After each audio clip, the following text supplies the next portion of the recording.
મંગલમૂર્તિ મહાપ્રભુ શ્રી સહજાનંદ સુખરૂપ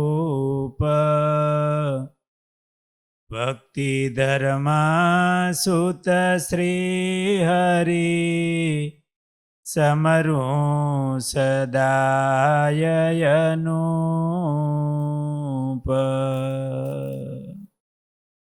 આ જયરામ બ્રહ્મચારી મહારાજ એકવાર આ ગુજરાતમાં વિચરણ કરતા હતા. શ્રીજી મહારાજ હુતાસનીનો સમયો કરવા માટે વડતાલ પધાર્યા. એ સમયે મહારાજની આજ્ઞાથી આ જયરામ બ્રહ્મચારી મહારાજ પંચમહાલ જિલ્લાના સુથરામપુર વગેરે ગામોમાં વિચરણ કર્યું. હરિભક્તોને મહારાજની વાતો કરે, ભગવાનની ઓળખાણ કરાવે. આ સંતો ભગવાનની આજ્ઞાથી કેવું ફરતા. અત્યારે પણ આ પંચમહાલ જિલ્લો, એમાં સુથરામપુર વગેરે ગામ, એટલે આમ તો બહુ ગરીબ જિલ્લો કહેવાય. જંગલ વધારે. આજથી 200 વર્ષ પહેલા તો શું હોય, પણ એવા દૈવી આત્માઓ તો બધે હોય. એને માટે ભગવાનની આજ્ઞાથી આ સંતો વિચરણ કરે. એમાં બ્રહ્મચારી મહારાજ વિચરણ કરી અને વડતાલ તરફ આવતા હતા. સમાચાર મળ્યા હતા, મહારાજ વડતાલ હુતાસનીનો સમયો કરવા પધાર્યા છે અને મહારાજની આજ્ઞા છે દર્શને આવવાની.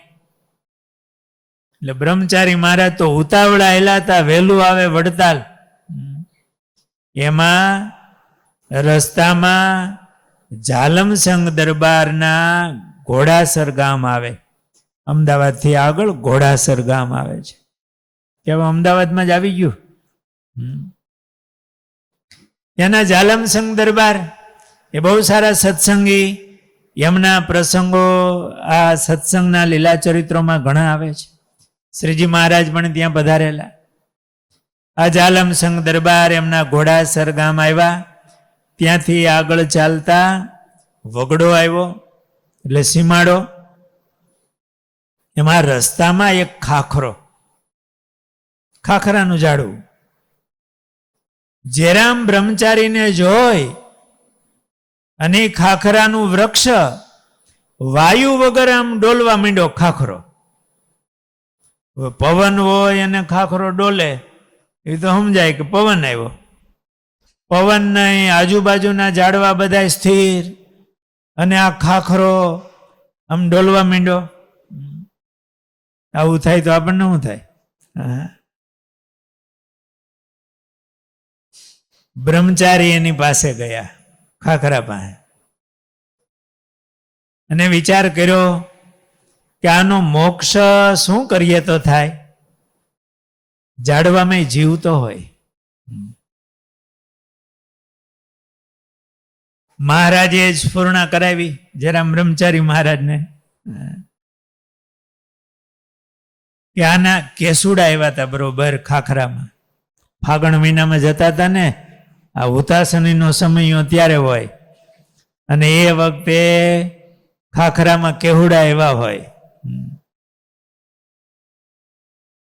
બ્રહ્મચારીને થયું આના કેહુડા લઈ જાઓ અને એનો રંગ કરી મહારાજના ઉપયોગમાં આવશે, રંગે રમવામાં, તો આનું કલ્યાણ થાય આ જીવનું,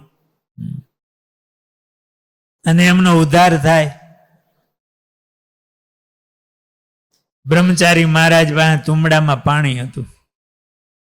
હાથમાં પાણી લઈ અને ખાખરાના થડમાં એ પાણી આમ રેડીને સંકલ્પ કર્યો, વર્તમાન ધરાવ્યા. આપણે જ્યારે કંઠી બાંધે ને સંતો, ત્યારે હાથમાં પાણી દે અને પછી મંત્ર બોલે અને વર્તમાન ધરાવ્યા એમ કહેવાય. એટલે બ્રહ્મચારી મહારાજે હાથમાં પાણી લઈ અને મંત્ર બોલ્યા, કાળ કર્મ માયા યમદૂત ભયાદહમ શ્રી કૃષ્ણદેવ શરણમ પ્રપન્નોસ્મિ સપાતુ મામ. એમ કહીને આમ પાણી એના થડમાં રેડ્યું. જીવને ભગવાનને શરણે લીધો. અને મહારાજની આજ્ઞા હતી દરરોજ એકને તો ઓછામાં ઓછા વર્તમાન ધરાવવા, નહીતર જમવું નહીં ત્યાં સુધી. સંતોએ કીધું મહારાજ કોઈ અમે મહેનત કરીને કોઈ વર્તમાન ન ધરાવે, કંઠી ન બાંધે તો શું કરવું? મહારાજ કે તો ઝાડવાને વર્તમાન ધરાવજો. એમાં જીવ હશે ને એને અડીને સ્વામિનારાયણ સ્વામિનારાયણ આમ 5 નામ લેવો તો બીજે જન્મે સત્સંગમાં જન્મ ધારણ કરશે.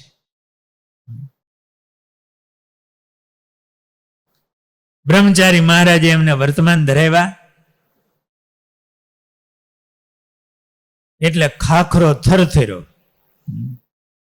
અને કેહુડા બધા જ નીચે ખરી પડ્યા કે મારા કેહુડા લઈ જાઓ ભગવાન હાટું એમ. બ્રહ્મચારી મહારાજે કેસુડા લીધા,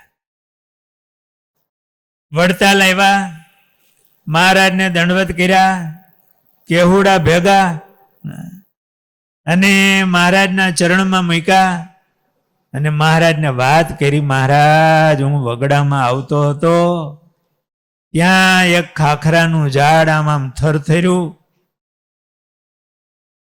મહારાજ મેં વર્તમાન ધરાવ્યા અને એને કેહુડા ખેરી નાખ્યા અને કેહુડા લઈને આવ્યો છું. મહારાજ મહારાજ એ જીવ કોણ હશે? એટલે મહારાજે કીધું કે પૂર્વે એક તપસ્વી હતો, પણ તપના ગર્વને કારણે એક ઋષિનો અપરાધ કર્યો. આ બધું બહુ આવે ને એટલે આમ અહંકાર તો આવી જાય થોડું. બહુ તપ કરે તો એ તપોધન કહેવાય. તમારી પાસે બહુ ગ્રહસ્થ હોય ને બહુ ઝાઝા રૂપિયા આવે તો એનો અહંકાર હોય. કોઈને આને તપનો અહંકાર, કોઈને એવું જ્ઞાનનો અહંકાર હોય. તો એને અહંકાર આવેલો ને એક ઋષિનો એને અપરાધ કર્યો. ઋષિ કોઈ પણ રૂપમાં હોય હો. કોઈ ગરીબ ભક્તો હોય તો એમાંય ઋષિ તુલ્ય આત્મા બેઠા હોય. એને એક ઋષિનો અપરાધ કર્યો, એને શાપ દીધો અને વૃક્ષના દેહને પામ્યો હતો. પણ જ્ઞાન રહી ગયેલું કે આવ્યો છું આ ઝાડવાન દેહમાં. એમાં બ્રહ્મચારી મહારાજ બાજુમાં નીકળ્યા, રેવાય હારું કરે એવા નીકળ્યા એટલે એ થરથર્યો અને બ્રહ્મચારી મહારાજે એમને વર્તમાન ધરાવ્યા અને કેહુડા મહારાજ સુધી પહોંચાડ્યા. મહારાજે કીધું કે એ તપસ્વી હતા અને એને શાપ થયેલો, ગર્વ આવેલો, શાપ થયેલો અને તમે બહુ સારું કામ કર્યું. એ હવે સત્સંગમાં જન્મ ધારણ કરશે અને સત્સંગી થશે. ને પછી મહારાજ કેસુડાનો રંગ કઢાવી ને મહારાજ અને સંતો એ ઉતાસનીના બીજે દિવસે ધૂળેટીને દિવસે રંગે રમે ને, મહારાજ રંગે રમ્યા. આ હરિચરિત્ર ચિંતામણીમાં આ પ્રસંગ લખ્યો છે.